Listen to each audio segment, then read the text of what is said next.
आइए, कल हम लोगों ने सीखा था रीजनिंग को कितने भागों में बांटा गया है।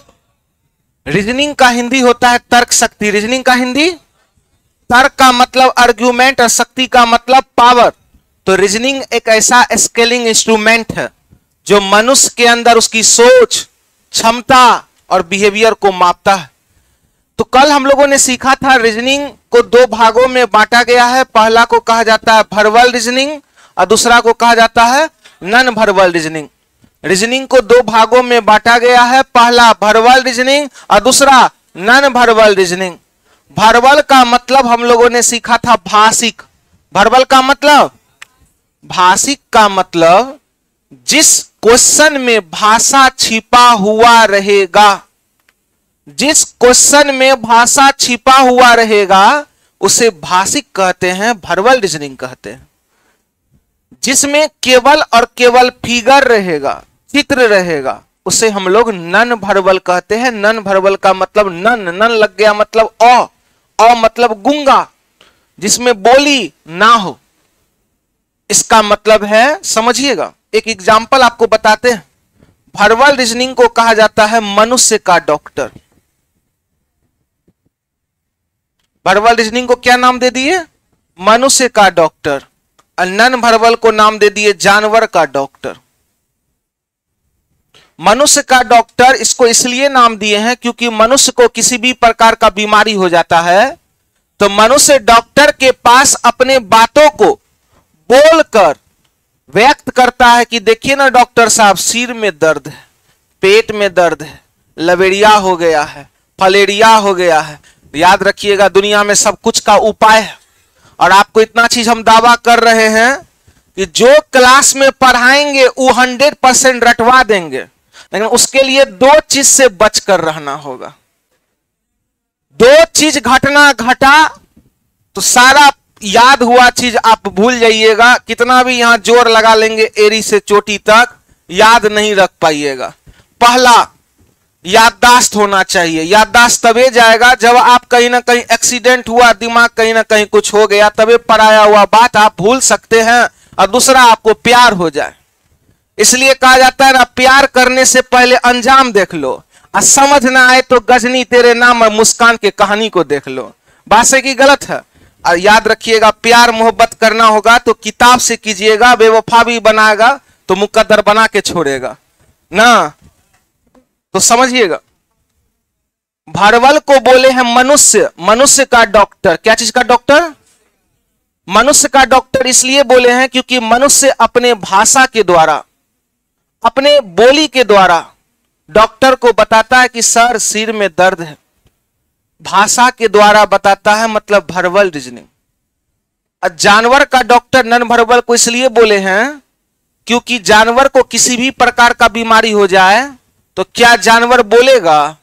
जानवर का फिगर को देखकर, उसके चित्र को देखकर डॉक्टर समझ जाता हो इसके सिर में दर्द है।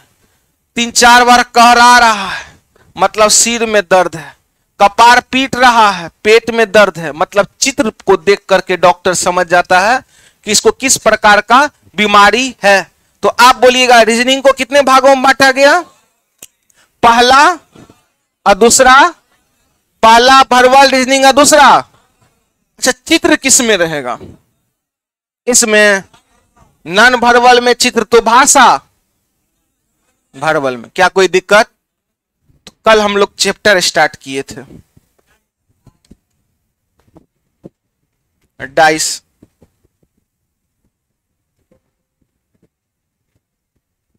DICE, डाइस का हिंदी होता है पासा। क्या होता है? अब पासा का फिगर यही होता है कि नहीं होता?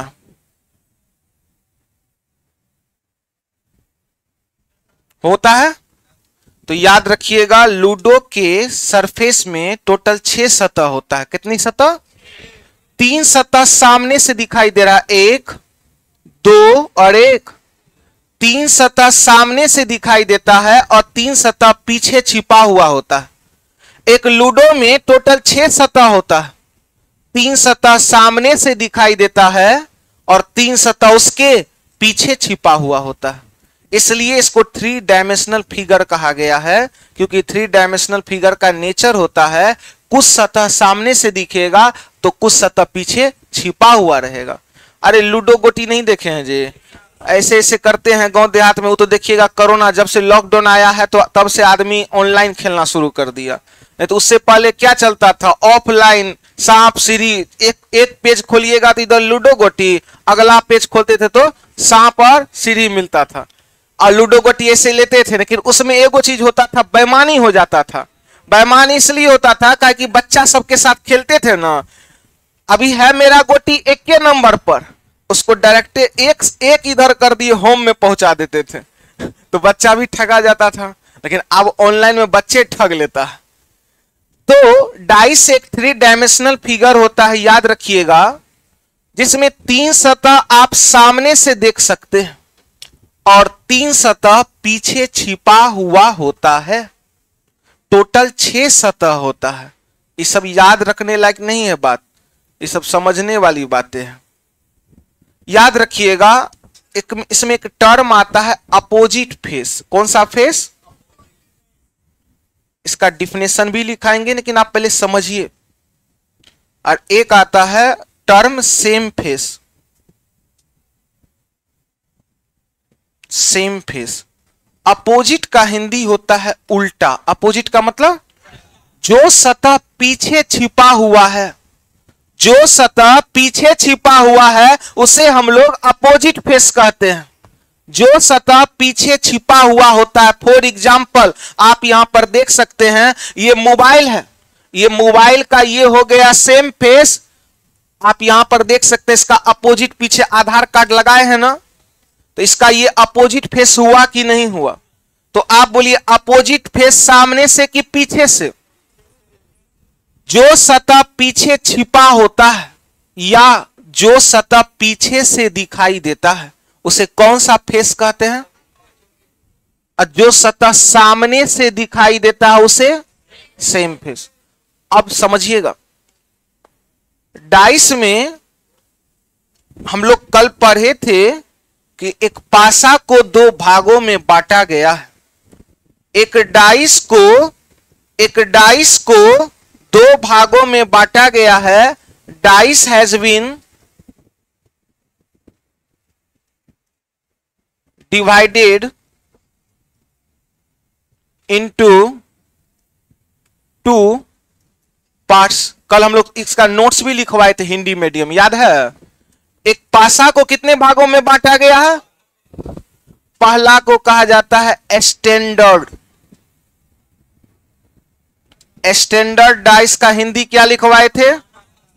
मानक पासा। और दूसरा जो डाइस का टाइप होता है उसका नाम क्या है? रॉन्ग डाइस, गलत पासा।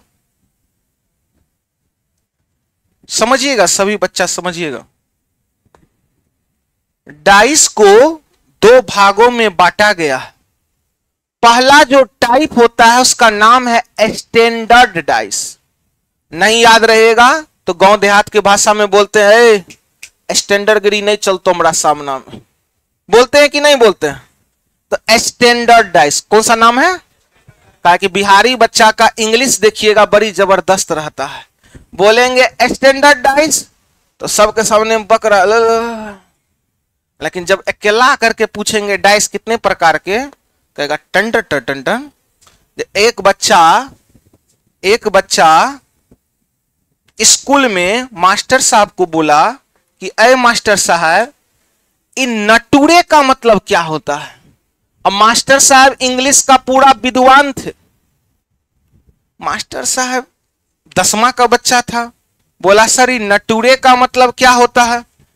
मास्टर साहब पूरा एरी से चोटी तक जोर लगा दिए, लेकिन नटूरे का मतलब डिक्शनरी गूगल कहीं नहीं मिला। अंत में जब बच्चा का लास्ट दिन था और एग्जाम का लास्ट एग्जाम चल रहा था मैथ का, तब मास्टर साहब सोचे कि बच्चा तो एग्जाम दे करके चला जाएगा, ये नटूरे का मतलब समझ में नहीं आया है। तो बच्चा को बोले सर कि ए बाबू, ये नटूरे का स्पेलिंग बताओ। तो बच्चा बोला देखिए ना सर, NATURE।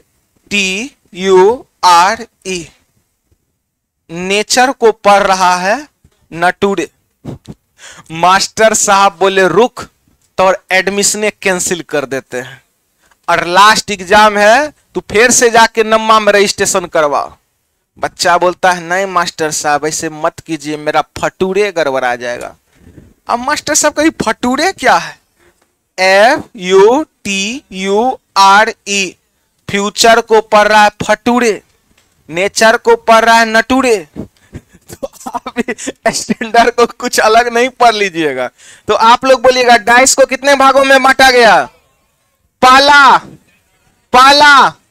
स्टैंडर्ड डाइस का हिंदी, स्टैंडर्ड डाइस का हिंदी।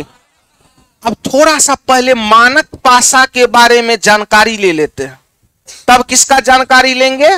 रॉन्ग डाइस का। मानक पासा के बारे में समझिएगा सभी विद्यार्थी।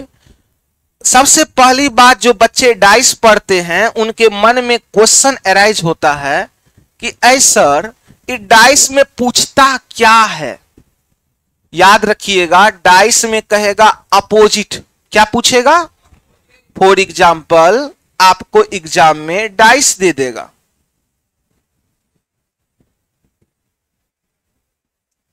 और कहेगा 2 का अपोजिट बताइए, 4 का अपोजिट बताइए, 6 का अपोजिट। अपोजिट का मतलब पीछे, अपोजिट का मतलब अगर ऊपर 2 है तो उसके पीछे क्या छिपा है वही निकालना है। अगर सामने 6 है तो उसके पीछे क्या छिपा है। अगर इस साइड 4 है तो उधर क्या होगा।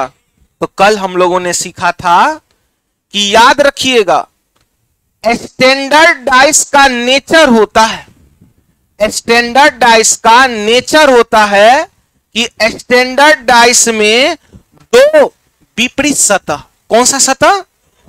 2 विपरीत सतह का योग हमेशा, हम कभी कभी नहीं बोल रहे हैं, स्टैंडर्ड डाइस का नेचर होता है कि स्टैंडर्ड डाइस में 2 विपरीत सतह का योग हमेशा 7 होगा।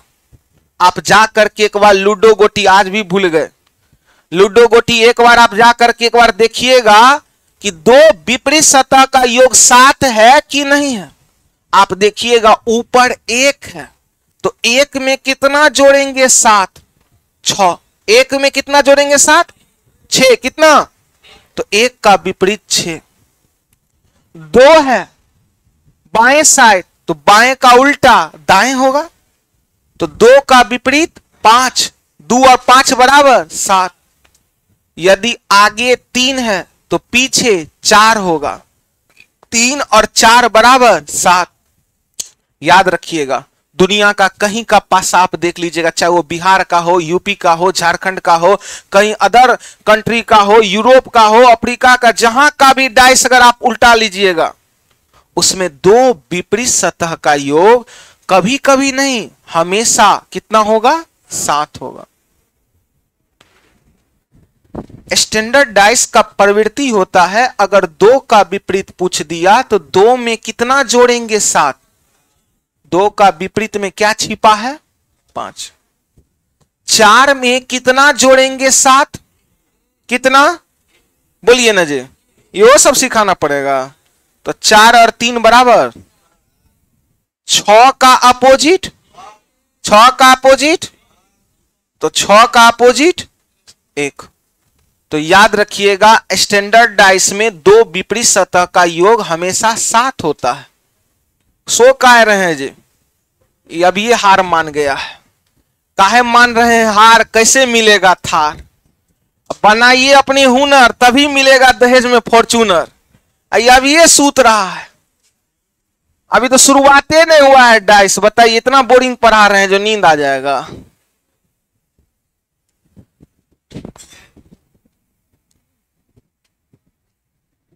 चलिए आप लोग बोलिएगा ना, इसमें बताइए तो अपोजिट हम एक डाइस देते हैं।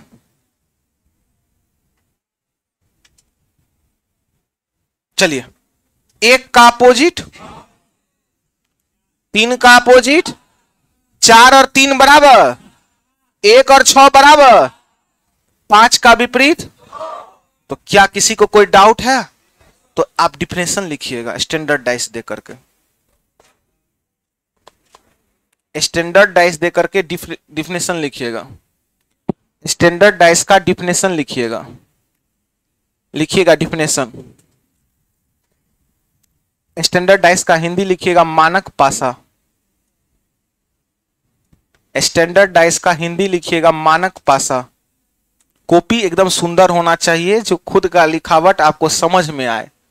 उर्दू फारसी नहीं लिखिएगा, क्लासे में फेयर कर लेना, समझे। इतना टाइम देते हैं क्योंकि बहुत स्लो पढ़ाते हैं, फास्ट पढ़ाने का आदत नहीं है, स्लो पढ़ाते हैं लेकिन समझा के पढ़ाते हैं। लिखिएगा स्टैंडर्डाइज का डिफिनेशन, लिखिएगा स्टैंडर्डाइज, स्टैंडर्डाइज उस पासा को कहते हैं, स्टैंडर्डाइज, स्टैंडर्डाइज उस पासा को कहते हैं, उस पासा को कहते हैं जिसमें जिसमें जिसमें दो दो विपरीत सतह का योग, जिसमें दो विपरीत सतह का योग हमेशा हमेशा सात हो जाए। दो विपरीत सतह का योग कितना हो जाए? हमेशा सात हो जाए। एग्जाम्पल, एग्जाम्पल, अब इस डाइस का फिगर बनाने आपको नहीं आता होगा तो आप क्या कीजिएगा, डाइस का फिगर बनाने के लिए समझिएगा थोड़ा सा। दो तीन तरीका से डाइस का फिगर बनता है, कल भी बताए थे। ये बक्सा बनेगा आपसे, बनेगा ना? ये बक्सा के ऊपर आधा बक्सा, एकदम आराम से सीखिएगा। छतरी लगा दिए ना, अब ऊपर से इसको मिलाए, नीचे से इसको मिलाए, बीच से इसको मिलाए, डाइस बन गया। जो इससे भी नहीं होगा तो दूसरा नियम, ऐसे कर दिए, ऊपर मंदिर, नीचे मंदिर, और यहां पर एक वाई लिख दिए। यह कलाकार नहीं है तो कुछ नहीं कीजिए, 2 6 4 लिख दीजिए। जो करना है जल्दी से कीजिए। दोनों बक्सा का एग्जाम्पल उतारिए।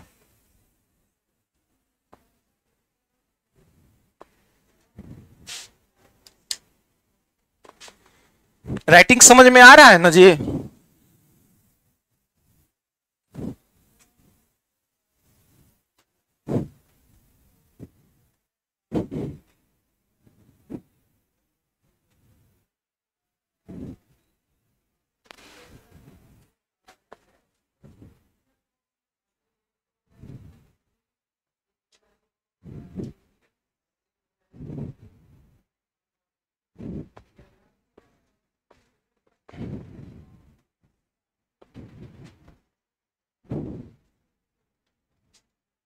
कॉपी एकदम सही तरीका से बनाइएगा, ताकि इतना अच्छा से बनाइए कि आप जब पढ़िए ना तो सारा चीज रिवीजन हो जाए। 10 दिन का पढ़ाई 1 दिन में रिवीजन हो जाए। उतार लिए सभी विद्यार्थी? हटा देना। लिखिएगा 1 का अपोजिट, बोलिएगा। 1 का अपोजिट 6, 2 का अपोजिट, अच्छा 2 में कितना जोड़ेंगे? 7, 2 का अपोजिट 5, 3 का अपोजिट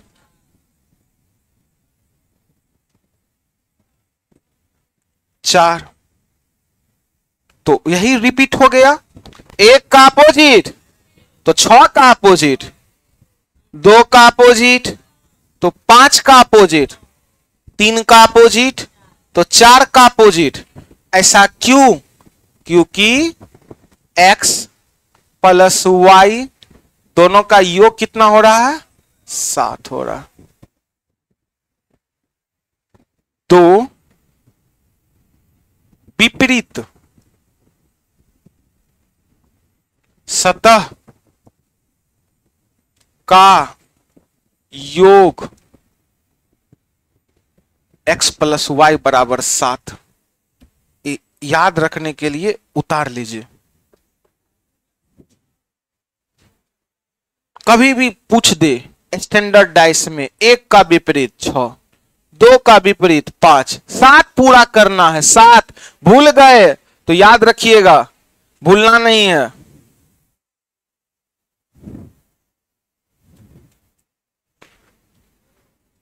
क्या आगे की पढ़ाई करें हम लोग? समझिएगा।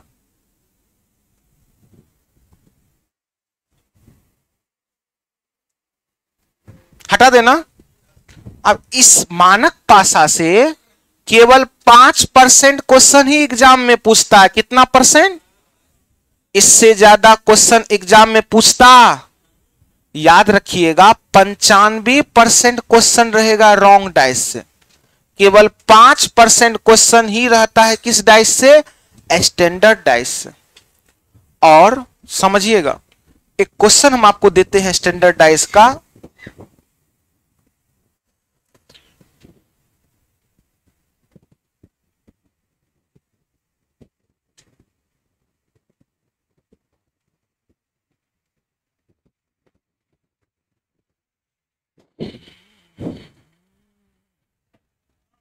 हाँ सर, सामान्य पासा सर देखिए, मानक पासा हुआ स्टैंडर्ड डाइस, रॉन्ग डाइस का नाम हो गया सामान्य पासा। नाम अभी जब रॉन्ग डाइस पढ़ाएंगे ना, उसका क्या क्या नाम होता है सब लिखवा देंगे। आइए, ये स्टैंडर्ड डाइस का क्वेश्चन है। इस क्वेश्चन को पूरा पूरी उतारिए। तो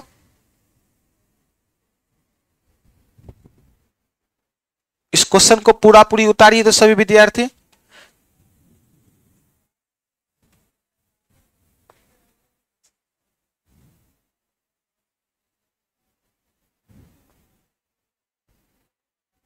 जमीन पर 4 मानक पासा फेंके जाते हैं।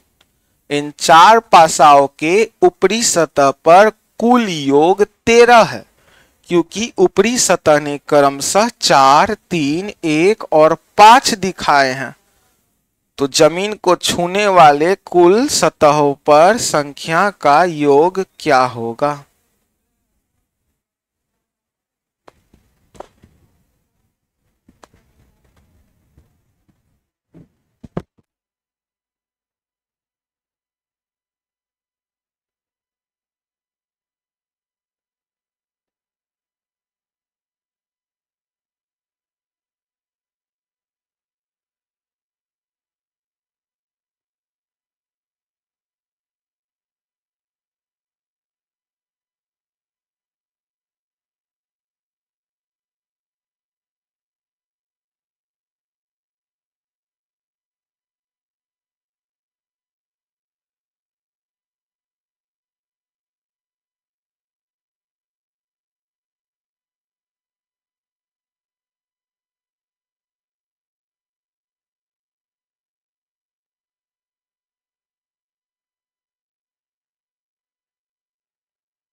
ये समझिएगा, सभी विद्यार्थी समझिएगा।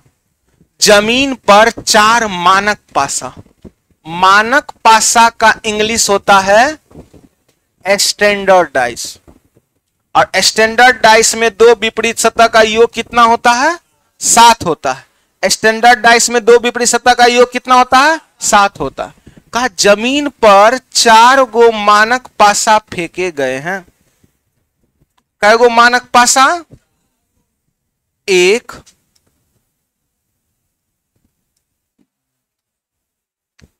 2, 3 और 1, 4। 4 मानक पासा, 4 स्टैंडर्ड डाइस, 4 स्टैंडर्ड डाइस ऐसे ऐसे लिए और इसको फेंक दिए जमीन पर। तो जमीन पर 4 मानक पासा फेंके जाते हैं। इन 4 पासाओं के ऊपरी सतह पर कुल योग कितना है? कुल योग जो ऊपरी सतह का है कितना है? 13 है। क्योंकि ऊपरी सतह ने क्रमशः 4, ऊपरी सतह में एक बार क्या मिला? 4। दूसरी पासा में क्या मिला? तो दूसरा पासा में क्या मिला? 3। तीसरा पासा के ऊपरी सतह पर 1। चौथा पासा के ऊपरी सतह पर 5। सबका योग कितना हुआ? तो 4, 3, 7, 1, 8, 5। वही तो बोला है कि ऊपरी सतह का सबका योग कितना हुआ? 13। कहा गया है जमीन पर 4 गो मानक पासा को फेंका गया है, जिसका एक ऊपरी सतह 4 है, दूसरा ऊपरी सतह 3 है, 1 है, 5 है। यदि सबका योग देखेंगे तो 13 पुर रहा है, तो 13 ई भी बोला पुर रहा है। तो जमीन को छूने वाले कुल सतह पर संख्याओं का योग क्या होगा? तो आप बताइएगा। जमीन जो छुएगा, ये जो 4 है, इसका जो विपरीत में कोई अंक होगा वही ना जमीन को छू रहा होगा। 4 ऊपर है तो नीचे क्या होगा? तो 4 का विपरीत, तो नीचे क्या छू रहा होगा? 3। 3 का विपरीत, तो ऊपर 3, तो नीचे जमीन को कौन छू रहा होगा? 4। ऊपर 1 है तो जमीन को कौन छुएगा? 1 और 6, 7। हम लोग जानते हैं मानक पासा में 2 विपरीत सतह का योग हमेशा 7 होता है। अगर ऊपर 1 दिया है तो जमीन को छू रहा होगा। 1 और 6 बराबर 7, 3 और 4 बराबर 7, 4 और 3 बराबर 7। तो 5 ऊपर में 5 है तो नीचे क्या छू रहा होगा? 2। यही कह रहा है कि नीचे छूने वाली कुल सतहों का योग क्या होगा? 4, 3, 7 और 6, 13 और 2। तो 3 + 4 + 6 + 2 बराबर, नहीं समझ रहे हैं आप लोग? हाँ, अरे 4 गो मानक पासा फेंका गया। एक बार ऊपरी सतह पर 4 है, फिर 3 है, 1 है, 5 है, तो निचली सतह पर क्या होगा? हम दिमाग लगाए। ओ, ऊपर में 4 तो नीचे में 3, ऊपर में 3 तो नीचे में 4, ऊपर में 1 तो नीचे में 6, और ऊपर में 5 तो नीचे में 2। क्योंकि सबका योग कितना पूरा हो रहा है? 7। 4, 3, 7, 3, 4, 7, 1 और 6, 7, 5 और 2, 7। सबको जोड़ दिए निचली सतह को तो 15। ऑप्शन में भी 15 है। स्टैंडर्ड डाइस से इससे हार्ड क्वेश्चन ही नहीं पूछा आज तक। स्टैंडर्ड डाइस से एक बार क्वेश्चन बैंक उल्टाइएगा, इससे हार्ड क्वेश्चन आज तक स्टैंडर्ड डाइस में पूछा नहीं है। उतारिए। नहीं समझे पूछिए, डरना नहीं है। क्यों भरोसा करना है गेरों पे जब चलना है आपको खुद के पैरों पे? तो एकदम डरना नहीं है, पूछिए। इधर हटते हैं तो कैमरा में मुंह नहीं आता है, इधर हाँ लगता है इधर आता, आप सीधे रहेंगे। चलिए, क्या कोई दिक्कत है? तो स्टैंडर्ड डाइस में आप बोलिएगा 2 विपरीत सतह का योग 12, 2 विपरीत शतक 1 12, कितना 7, कंफर्म है। चलिए अब हेडिंग लगाइएगा रॉन्ग डाइस।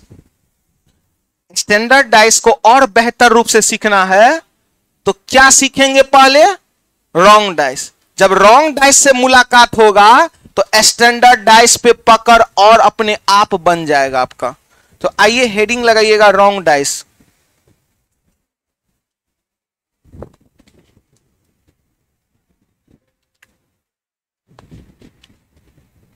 Wrong dice.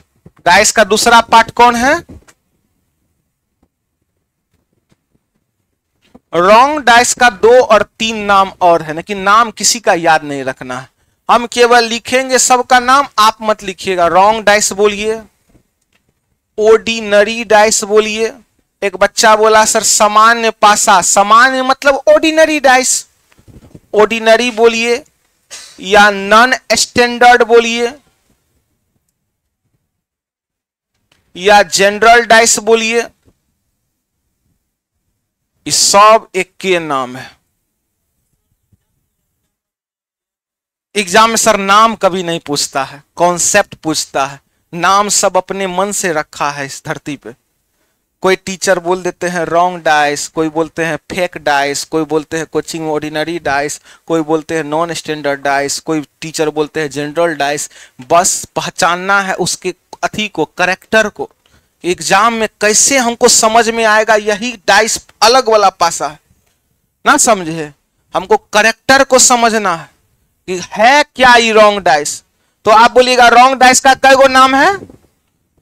1 2 3 और 1, 4 गो। आप चारों को लिख लीजिए, लेकिन याद रखिएगा रॉन्ग डाइस इसका 4 नाम है। Wrong dice, ordinary, non standard या जनरल डाइस।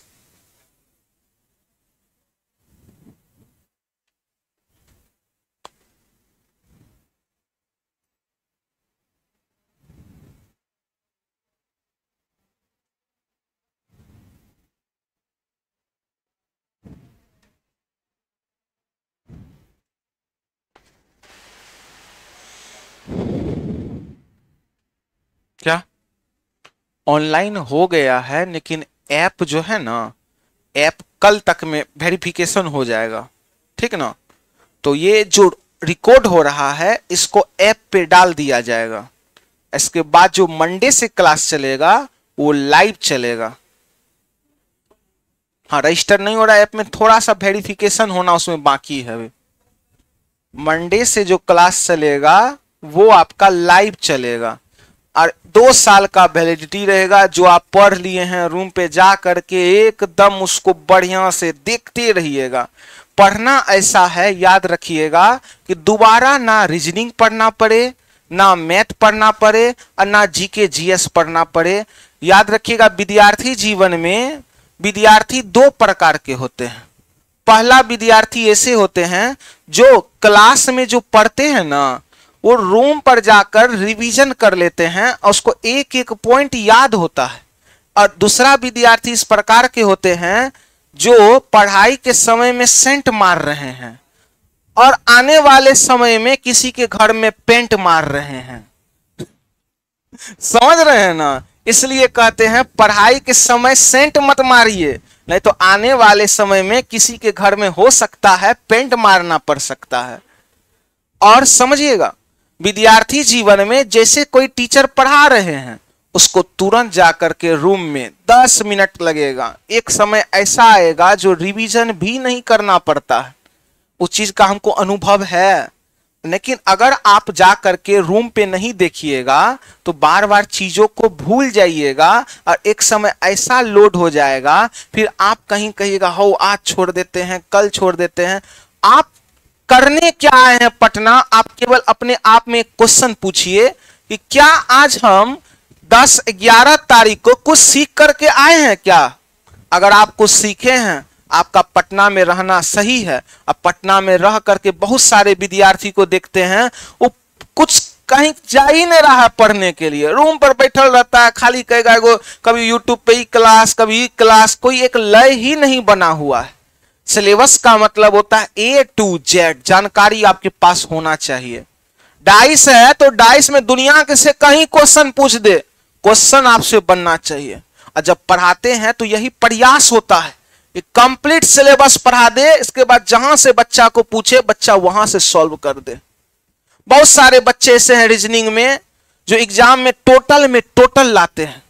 एसएससी जीडी में क्लास में लाइव दिखाए थे 6-7 बच्चे जो 40 में 40, 40 में 40, 40 में 40 नंबर, एसएससी जीडी में 40 में 40। कुछ बच्चे ऐसे रहते हैं जो 40 में 39, वो सबका तो देखते भी नहीं नंबर है, पूछते भी नहीं कि 40 में 38 आया है ना। इतना बहुत लड़का रहता है जो 20 में 18 ला रहा है, 19 ला रहा है, लेकिन 20 में 20 लाना उचित है। बात सही कि नहीं है? क्योंकि रीजनिंग स्कोरिंग सब्जेक्ट है और रीजनिंग कोई हार्ड नहीं है। और याद रखिएगा दुनिया का कोई सब्जेक्ट हार्ड नहीं होता है। विद्यार्थी पढ़ेगा तो उसके लिए सही रहेगा, आसान होगा, नहीं पढ़िएगा तो हार्ड हो जाएगा। हम रीजनिंग पढ़े हैं इसलिए पढ़ा रहे हैं, मेरे लिए आसान है। फिजिक्स कहिएगा 2 लाइन बोलने के लिए तो जो रटे थे बच्चा में कि when we move hither and thither that is called the motion, when a body change their position with respect to time that is called motion, ये सब रटे थे बच्चा में नम्मा क्लास में।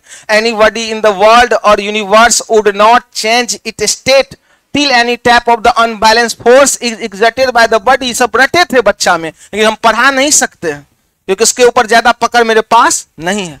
तो जो चीज पर आपका इंटरेस्ट रहेगा वो चीज आपका अपना हो जाएगा। इंटरेस्ट दिखाइएगा पढ़ाई के कोई सब्जेक्ट में तो सब्जेक्ट मजबूत होगा, और इंटरेस्ट दिखाइएगा चिड़ियाघर और एनआईटी मोड़ में तो वहां जाकर आपका वो अपना हो जाएगा।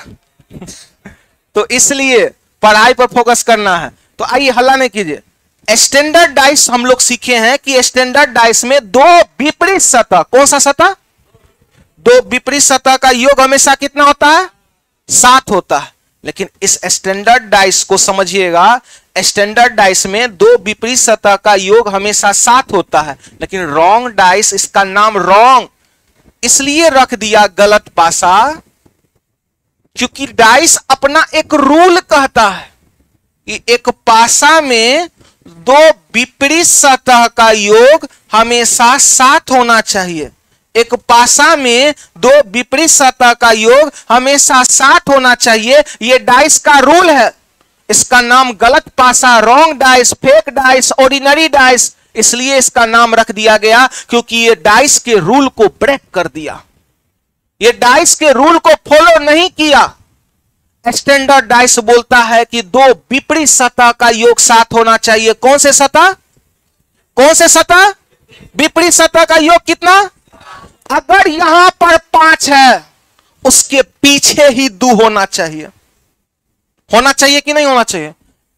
रॉन्ग बोला कि सुन तुम ही होशियार है, तुमरे हम रूल फॉलो करेंगे, हम अपना रूल बना देंगे। ये डाइस के रूल को फॉलो नहीं किया, इसलिए इसका नाम रॉन्ग डाइस पड़ गया। रॉन्ग डाइस याद रखिएगा सभी बच्चे कि रॉन्ग डाइस उस पासा को कहते हैं, रॉन्ग डाइस उस पासा को कहते हैं जिसमें सामने से दिखाई देने वाली किसी भी 2 सतह, बात को समझिएगा, हम 3 सतह नहीं कर रहे हैं, हम किसी भी 2 सतह का बात कर रहे हैं। अगर सामने से ही दिखाई देने वाली किसी भी 2 सतह का योग 7 हो जाए उसी को रॉन्ग डाइस कहते हैं। स्टैंडर्ड डाइस में कभी सामने से 7 पुर रहा था? स्टैंडर्ड डाइस है कि मिटा दिए? आप देखिए तो एगो स्टैंडर्ड डाइस का ये अपोज हम दिए थे कि नहीं आपको फिगर? 2, 6, 4, कहीं से सामने से 7 पुर रहा था? 6, 2, 6, 4, 4, 2, कहीं से 7 पुर। लेकिन ये रॉन्ग बोला कि मेरा नाम रॉन्ग इसलिए है क्योंकि रॉन्ग डाइस उस पासा को कहते हैं जिसमें सामने से दिखाई देने वाली किसी भी 2 सतह, तीनों को जोड़ना नहीं है, किसी भी 2 सतह का योग अगर 7 पुर जाए उसे रॉन्ग डाइस कहते हैं। बोलिएगा 5 और 2 कितना पुर गया?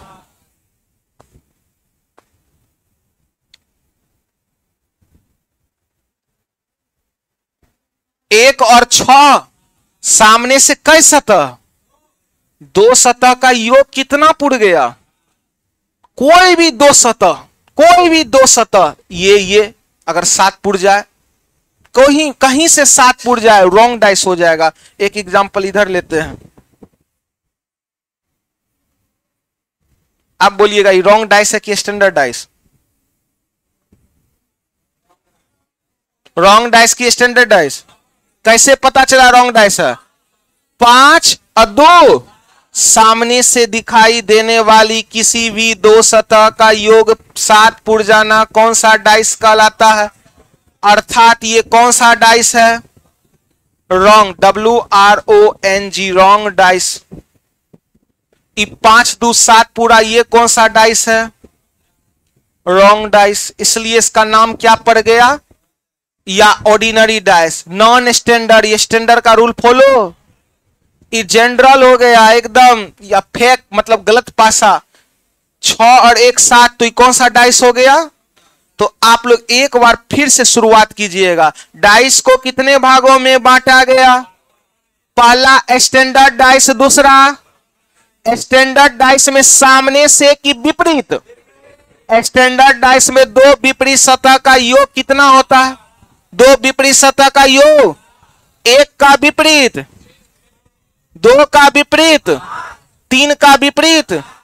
लेकिन रॉन्ग डाइस में अपोजिट की सामने से दिखाई देने वाली 3 सतह की 2 सतह, कोई भी 2 सतह का योग कितना हो जाना? कौन सा डाइस? तो आप बोले 5 2 5 2 6 1, तो अगर यहां दे देंगे, आप बोलिए कौन सा डाइस है?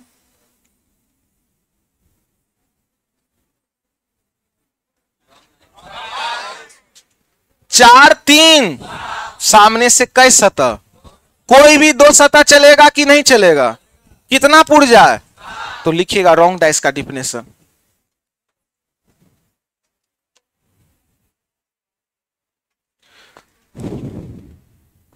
यदि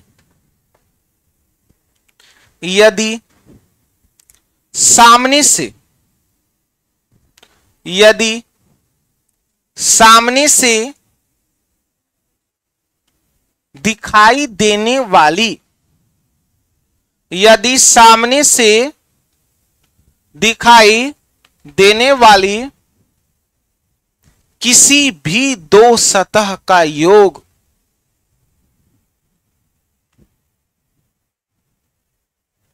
सात इस प्रकार से लिखिएगा, 7 हो तो उसे रॉन्ग डाइस कहते हैं, उसे रॉन्ग डाइस कहते हैं।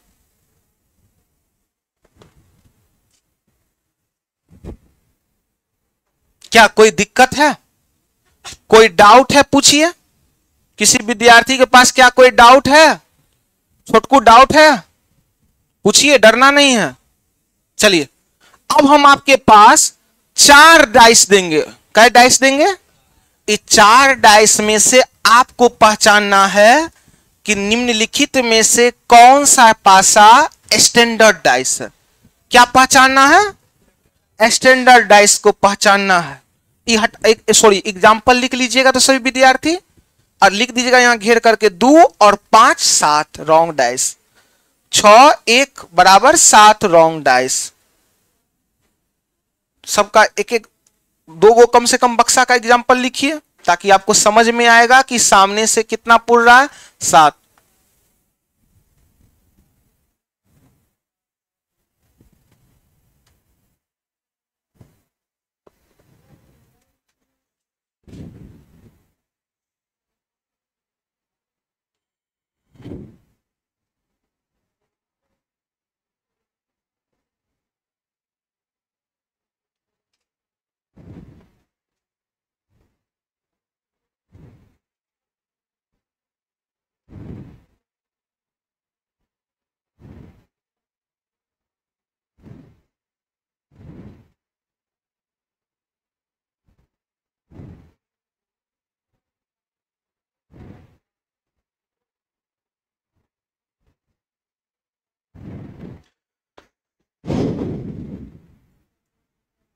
हो गया, हो गया ना। अब लिखिएगा question, which of the following, हाँ क्या है, हिंदी मीडियम है, ये 2 लाइन भी इंग्लिश हिंदी चलता है जी। विच हिंदी में समझाएंगे, समझें, ऑफ द फॉलोइंग, अच्छा हिंदी भी लिख देंगे, which of the following is standard dice, निम्नलिखित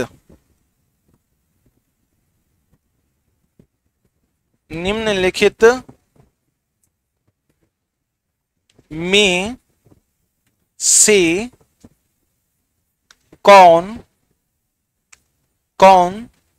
सा मानक पासा है।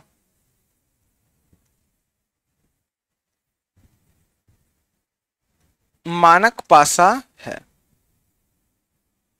निम्नलिखित में से कौन सा मानक पासा है। चलिए पहला नंबर ऑप्शन,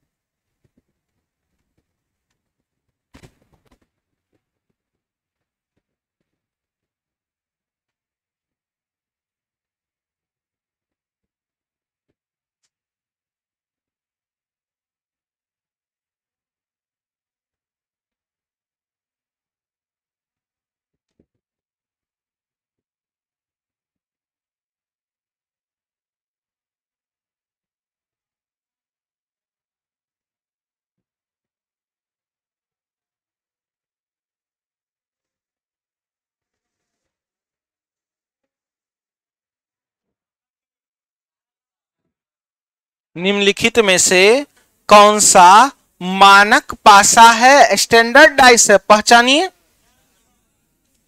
कौन सा स्टैंडर्ड डाइस है, पहचानिए सभी बच्चे।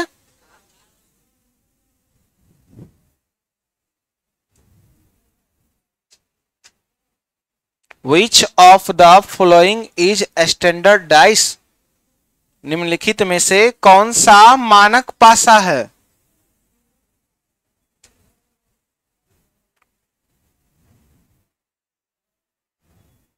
क्या आंसर निकला, क्या आंसर निकला,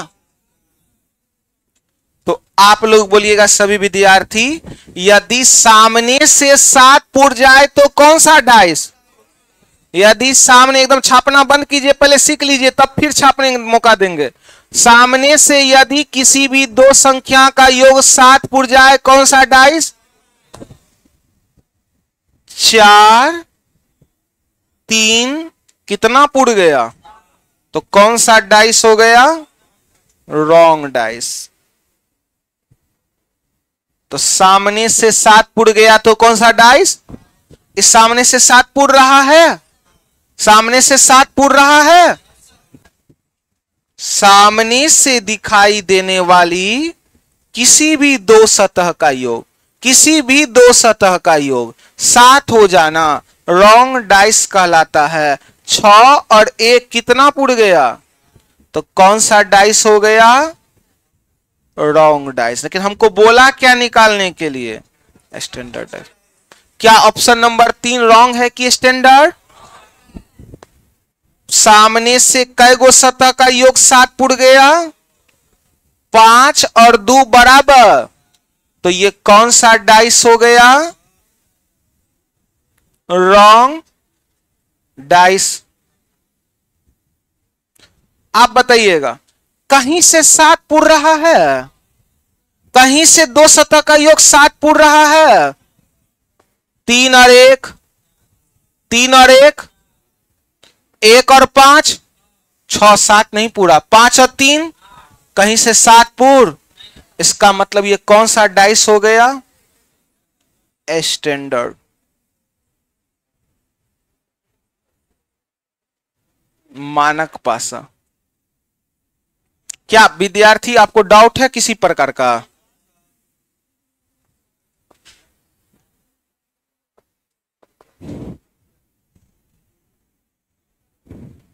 सामने से दिखाई देने वाली किसी भी दो सतह का योग 7 हो जाए, सामने से दिखाई देने वाली किसी भी दो सतह का योग 7 हो जाए, इसका मतलब वो रॉन्ग डाइस है। सामने से 7 नहीं पुर रहा है, इसका मतलब स्टैंडर्ड डाइस है। एक बार में डिफिनेशन आ गया। सामने से 7 पुर गया तो रॉन्ग, और सामने से 7 नहीं पूरा तो स्टैंडर्ड है। क्या कोई डाउट है आपके मन में? अब हम लोग आगे की ओर बढ़े तो अब हेडिंग लगाइएगा। एक बात बताइएगा, रॉन्ग डाइस का अपोजिट निकालने सीख गए ना?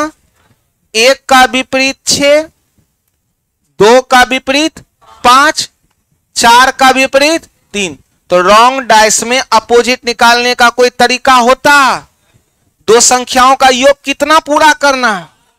अगर एग्जाम में रॉन्ग डाइस दे दे, अब बोल दे 1 का विपरीत 6, 2 का विपरीत 5, 3 का विपरीत तो 4, क्या कोई डाउट है?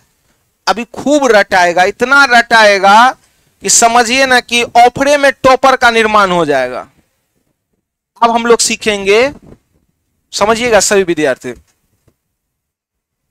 ये हम अपना उंगली बना रहे हैं, अपना अपना उंगली बनाइएगा। रॉन्ग डाइस में अपोजिट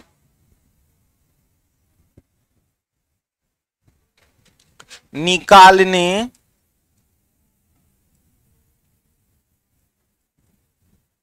का तरीका। रॉन्ग डाइस में अपोजिट निकालने का तरीका क्या सीखेंगे अब हम लोग? रॉन्ग डाइस में अपोजिट निकालने का तरीका क्या सीखने वाले हैं? बोलिए ना जी आप लोग। रॉन्ग डाइस में अपोजिट निकालने का, तो इस चीज को हेडिंग लगा दीजिए। इसको कब सीखेंगे हम लोग? मंडे को। कब सीखेंगे? सुनिए सभी विद्यार्थी, 7 महीना का रीजनिंग का कोर्स है। 7 महीना के बाद आपका कोई एग्जाम में एक भी क्वेश्चन नहीं छूटेगा। 3 महीना तक आपका बैच चलेगा 5 दिन रीजनिंग। 3 महीना जब कंप्लीट हो जाएगा, इसके बाद सप्ताह में आपका बैच कई दिन चलेगा? कई दिन? काहे कि 5 दिन ही केवल पढ़ाएंगे तो पढ़ते रह जाएंगे। 6 दिन चलेगा। तब कब? जब थोड़ा सा आप लोग पुराना हो जाइएगा, थोड़ा मैच्योर हो जाइएगा तब। तो इस हेडिंग को लगाइएगा, रॉन्ग डाइस में अपोजिट निकालने का तरीका। कैसे अपोजिट निकालते हैं रॉन्ग डाइस में, इसको हम लोग कंटिन्यू करेंगे। कब? मंडे को। सैटरडे संडे को जो टेस्ट सीरीज चलता था, जो पुराने बच्चे आप लोग में से होंगे तो वो देने आएंगे। सैटरडे संडे वाला टेस्ट सीरीज ओपन है। पूरा बिहार एसएससी, एएलपी, एनटीपीसी पर आधारित क्वेश्चन रहेगा। चलिए, जय हिंद, जय भारत। मिलते हैं हम लोग नेक्स्ट क्लास मंडे को। क्या बिहार एसएससी का ही पैटर्न पे अगर 25 क्वेश्चन को ही देके बेहतरीन रूप से समझा दे तो वही ना हुआ 50, 25 और 25, 50। हाँ,